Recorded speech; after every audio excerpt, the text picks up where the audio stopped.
reviving a manuscript style by Maithili Shikre. My presentation is currently the third in this canon of Jaini, and it deals with the design of Jaini's Latin companion. Jaini has been an excellent case study in the revival of an alternate practice of a past time. While it had been conceptualized as a standalone Devnagari font, we decided that it might be time to design a Latin to pair with it. So a Latin companion to Jaini would be useful in a few ways. For one, it would provide users with a harmonious font pairing when both scripts are required in a design. It also opens up new avenues for distribution. Moreover, it seemed like an interesting design challenge to design a Latin for Jaini, which is a font rooted so deeply in a Devnagari calligraphy tradition. So the question stood, what style should the Latin emulate both conceptually and visually? We could have gone with a few approaches. One being a black letter companion, since the Latin black letter is both historically rooted in calligraphic manuscripts and dense in texture, much like Jaini Devnagari. Another approach could have been a modulated Latin that would match Jaini in texture and proportions. But we wanted to explore something as well, something more local. Jaini is a font that is rooted in the traditional calligraphic practice of India. We wanted a Latin that is also rooted in Indian practice, maybe separate from the Western Latin traditions. And so we look towards a certain kind of street lettering that is present in India. I have seen this present everywhere in Mumbai, but ever since I came here, in many parts of Varanasi as well. And before I delve into this, let us look at a certain concept, fusion. Fusion is a phenomenon in which in various arts where two separately developed practices and histories combine to form a third entity with characteristics of both. Fusion exists in dance, music, instrument and cuisine, just to name a few fields. For example, the band Indian Ocean harmonizes classical Indian music with influences of rock. Similarly, most of us constantly come face to face with many pieces of lettering that I had mentioned before and that I call fusion type. One can easily spot these pieces of lettering that may seem like familiar Latin at first, while there is actually more to them than meets the eye. They have a strong local flavor to them. Let us look at a couple of examples. In this first example, we see that the lettering has been drawn using a calligraphic angle that is usually used to draw Devnagari and not Latin. So we see the same cuts on the bottom of the Latin lettering as we would see on the Devnagari. In the second example, there have been hints of the Devnagari Shirorekha or the top line that have been added to these letters, almost masked as the Latin serifs. This does not disturb the readability of the letters whatsoever and is very subtle. This is a photo I just took this morning because I saw the same fusion lettering in somewhere in BHU. So if you can spot this, that would be great. It's in the ground floor. So now that we have seen some lettering, let us take a closer look at the current space of Devnagari-influenced typefaces. There are currently many fonts in this space, all imitating this effect of scripts with the Shirorekha or the top lines, and you would have seen them everywhere. As I see it, most of these fonts simply slap on a running Shirorekha on top of all the letters to make them quickly seem like Devnagari. However, there is little to no consistency in pen angles, modulation, spacing, inner counters, and the myriad of features that create a harmonious font. This does not do justice to both the Latin and the Devnagari scripts. We can see that the designers of some of these fonts were also not sure of where they got their influences from. Linotype Sansara's description reads that the font's oriental facade hides Arabic letters, recognizable only at second glance, and it brings to mind 1001 Arabian Nights, flowing gowns and snake charmers. This is extremely funny to me, not only because it is laughably stereotypical, but it also looks more like an Indian Shirorekha script rather than Arabic. Another thing some fusion fonts tend to do is that Latin letters are made to look like Devnagari letters. Look at the font in the middle, Samarkand. The Latin O-like form has been shoehorned to look like a Devnagari Th or a Latin M that looks like a Devnagari L. Meanwhile, the word actually reads Om and not Thala. Compare it with the Devnagari script on the left and the Latin script on the right. So keeping the current space of fonts and lettering in mind, we then decided to define Jaini Latin's brief. Jaini Latin is a displayed Latin typeface that is visually inspired by its Devnagari companion while retaining familiar Latin letter shapes. So in Jenny Latin, what I mean by familiar Latin letter shapes is, in Jenny Latin you can see highlighted in the middle, the word Om will be read as Om and not have any ambiguity regarding Devnagari letters. So now that Jenny Latin's brief has been defined, I will be elaborating upon the design and the process that was followed. We first set the guidelines for Jenny Latin as compared with Jenny Devnagari. The cap height of Latin matches the base per height of Devnagari. Latin has a moderately high X height as well and moderately long ascenders and descenders. Once we had these guidelines, we moved on to letter form trials. First and foremost, to visually match Jenny Latin and be a part of the fusion space, the letters were all to be drawn keeping in mind the Devnagari pen angle. This creates a right-leaning axis in the letters as seen in the circle diagram. The thickest stroke in this angle runs from the top right to the bottom left. Meanwhile, the Latin calligraphic angle is the opposite, with a left-leaning axis as seen in the highlighted circle. The thickest stroke in this angle runs from the top left to the bottom right, as is highlighted here. So when drawing Latin with the usual angle, we would get such an EU as we see on the left. However, in the Devnagari angle, we get letters that look very different since the axis has been reversed completely. Similarly, in the end and edge, the joinery between the stem and the shoulder is usually the thinnest. With this angle, it becomes the thickest portion. Now in the S and the N, the spine of the S has a downward direction in the regular Latin angle. The N's diagonal is also the thickest part of the letter in this pen angle. But when drawing with the Devnagari angle, the S needs an upward turn to achieve weight on the spine. With the N, there is no way to actually make this diagonal any thicker.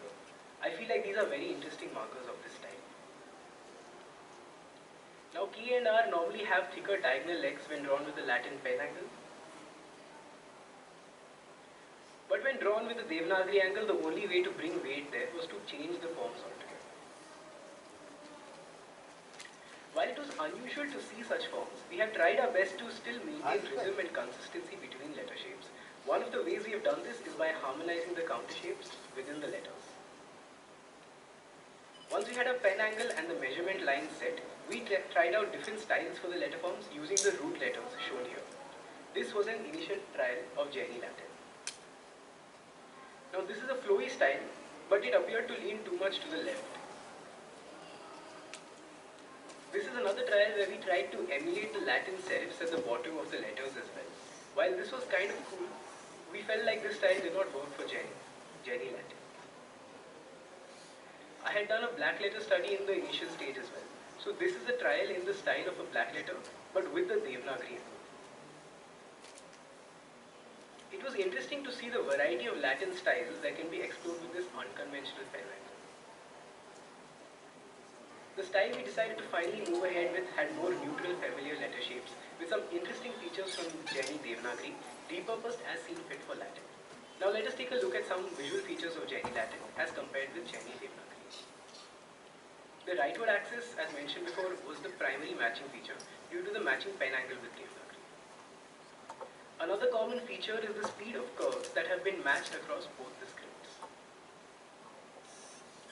The wedge terminals of the Kalpasutra calligraphy style have been used in letters like A and T, shown here. On the left, the slight kink at the end of the Shirorekha in most letters of Devnagari has been mimicked by the ascenders and stems of Latin letter forms. The tails of Devnagari letters have also been emulated in the Latin letter forms. Next, I would like to move on to a couple of challenges regarding the texture that we faced while drawing Jenny Latin. In this photo, you can see a few examples of text prints that we took throughout the process. By looking at the Latin in small sizes especially, we made two important decisions that improved its readability from the initial trials. At first, we had kept the tails of the Latin similar in length and waviness to Devnagari. But in text prints, in smaller sizes, the Latin looked like it belonged to the horror genre, where the letters drip and taper towards the bottom. We thus had to sober up this feature, and it was interesting to see that what works in one script does not necessarily translate in the same way to another script.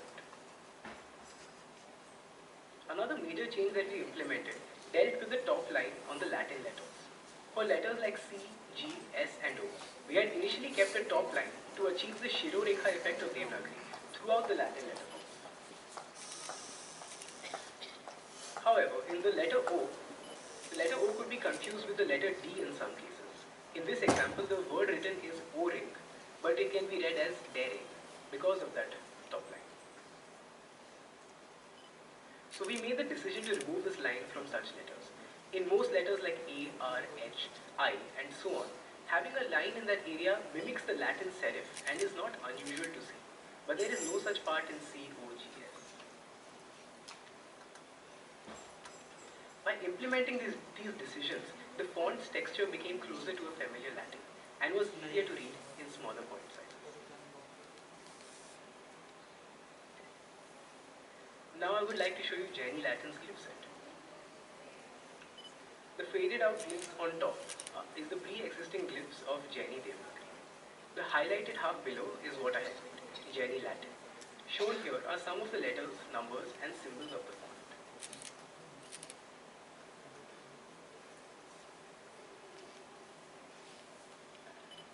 All of the punctuations, such as parentheses, exclamation mark, question mark, comma and full stop shown here, have been designed to work with both the Devnagari and the Latin scripts.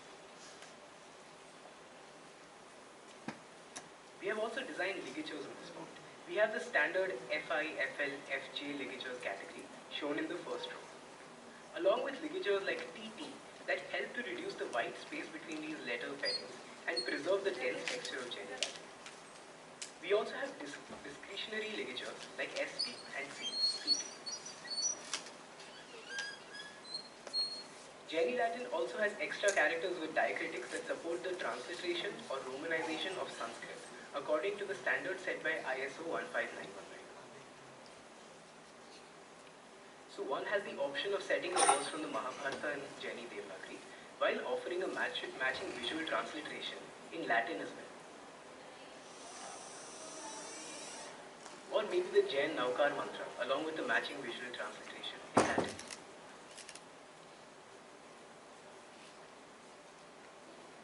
The Latin numerals have also been designed to work well within the texture of the typeface.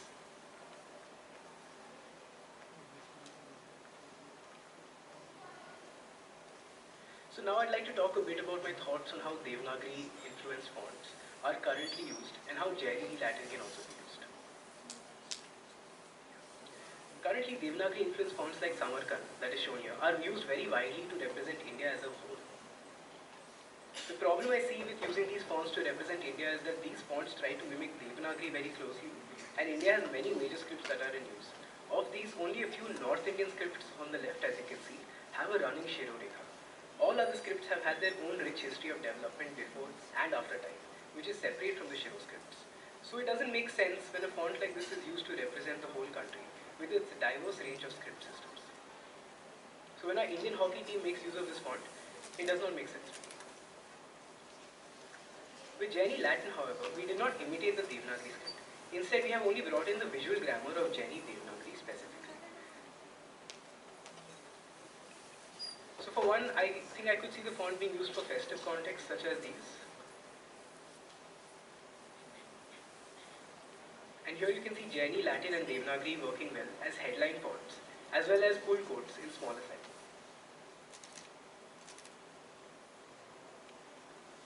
I was also inspired to set them in tandem to show the names of some of the ghats that we had seen during our stay here. And finally, I would most enjoy seeing Jaini Latin being used in contexts that have little to do with Indian festivals, religions, sports and so on. Because that would be the true test of the original brief. The challenge of drawing a close to natural looking Latin typeface while altering something as basic as the contrast. With this, I would like to conclude my presentation. I would like to thank Typeface for giving me this opportunity to speak in front of so many like-minded people with a common love for letters. Please feel free to ask me any questions.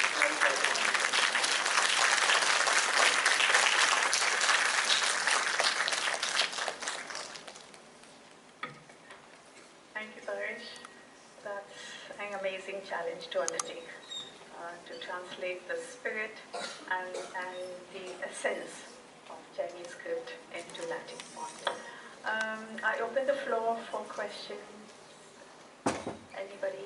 Any questions for any of the three speakers for today?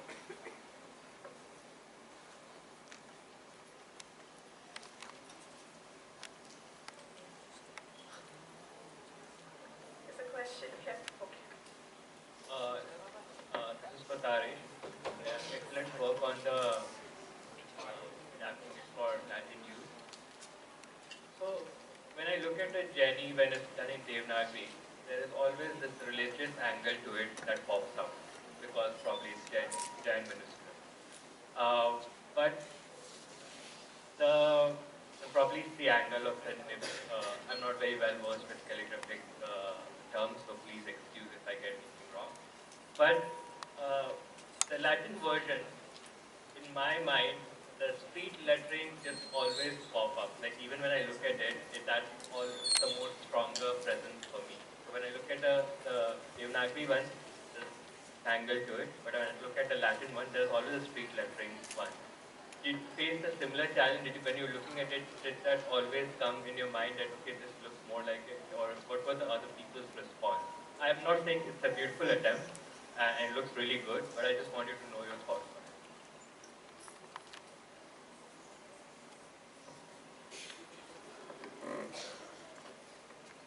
So for Jerry Latin, we did not decide to match it like conceptually or historically. So we didn't look at matching it to give it the same, like, what is it reminiscent of? Like when you see the Devnagari, you will think it's more traditional, more religious, like you said. But with Jenny Latin, we wanted to match it more visually. So yeah, so we haven't really thought of matching it like, in that sense. Yeah.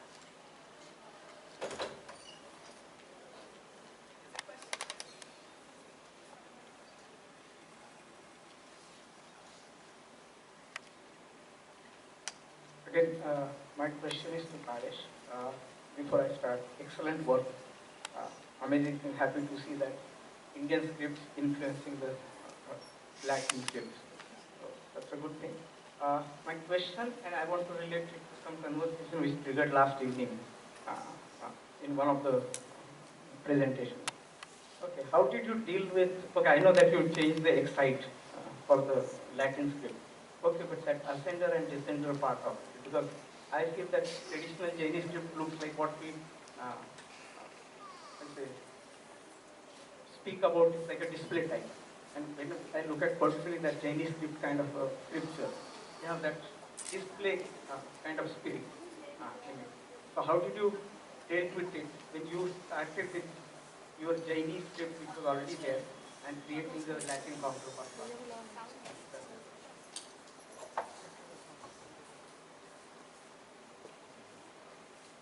So I want to understand your question better.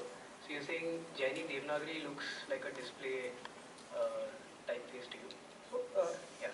there was that letters look big compared to the ascenders and descenders, like matras and okas. Yeah. Okay, so that's the thing. So how did you deal with it when you actually created a Latin script which has a what I can say Devnagari origin or maybe Jaini origin, which has that different characteristics of its descenders and ascenders? Okay. So I think the Kalpasutra style is a style of its own, and we weren't looking to change change the style of the Latin, so to say. We were trying to make it look like a familiar Latin itself. So we weren't trying to do anything different with the ascenders or descenders, but Jaini Latin is also a display typeface, so you won't be able to read it in small sizes very well. And the ascenders and descenders have been made little shorter as well. So it's not like a standard like maybe a basket or a bamboo. I hope that answers your question. We can speak later also.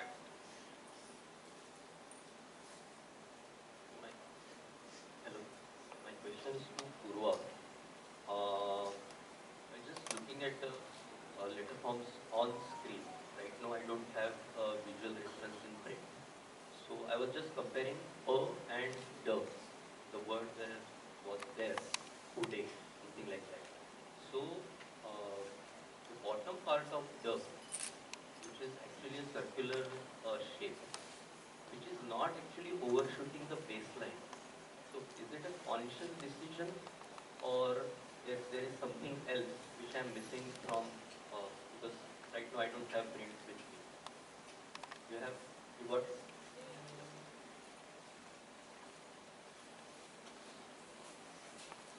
So these letter forms are the regular of Prava is designed by Gokhale sir. So the proportions that have been that you have seen on screen are actually the original proportions that Gokhale sir had designed. So he mentioned in his paper that he has adjusted the letter forms based on their they are optically adjusted based on the inter character spacing. So they don't have overshoot, and that's distinct features of Prava.